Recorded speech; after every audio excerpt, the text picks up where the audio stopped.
I'd like to refer now to the issue of pension. When I look at paragraph 22 of the budget speech, page 22 of the budget speech, paragraph 162, and all the ongoing following paragraphs, it says that they're going to maintain and guarantee basic retirement pension. This is what the Honourable Minister of Finance has said. To all individuals at the age of 60 and above.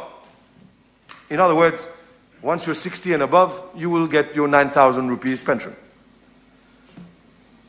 All increases in benefits to elderly will be paid through a new mechanism. This is where this government brings in, without any consultations, the contribution sociale généralisée. They say it is contributory. They say it is participative. They say it is a collective system. Le Conseil d'État of the Republic of France says it is not contributory. It is not participative. The Constitutional Court in France says that it is a tax and nothing else. So, however way you put it, in French or English, it is not a social contribution, it is a tax. And I go on. The Honourable Minister of Finance says, Mr. Speaker, that he will ensure an additional guaranteed monthly income to citizens above the normal retirement age of 65. And there is no coincidence when he says the normal retirement age of 65. There is a reason. At paragraph 168, what he means by that, therefore, is that the first payment of additional monthly income will be in July 2023. What I understand by that, and what Mauritians should understand by that, I had 63 minutes, by the way. It is only as from the age of 65 that the additional monthly benefit will be made available. Only from the age of 65, c'est à partir de 65 ans que le gouvernement dit qu'ils vont donner une somme additionnelle over and above les 9 000 roupies. As from July 2023. Therefore, those below 65 will not be entitled to the additional 4,500. Clear. It is clear. Who will contribute to this contribution sociale généralisée? This question was asked to the minister. La question a été posée à l'honorable ministre des Finances. L'honorable leader de l'opposition lui a demandé. Il lui a demandé qui sont ceux qui vont contribuer à cet item de contribution sociale généralisée. Et il a répondu, et sa réponse était claire, même s'il a essayé d'éviter la réponse. Parce que dans la réponse, c'est ça qui va lui poser problème. La discrimination et l'illégalité de ce qu'il propose.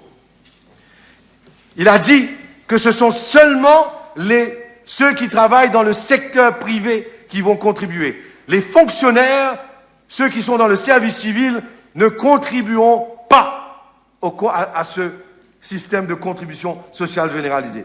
Alors, all Mauritians will receive the basic retirement pension of 9,000. When you reach the age of 65, you will get the 4,500 over and above, qui va être puisé, taken from la contribution sociale généralisée. But not civil servants will contribute, only the private sector. But who will get the benefit? The civil servants and the private sector as well, all Mauritians.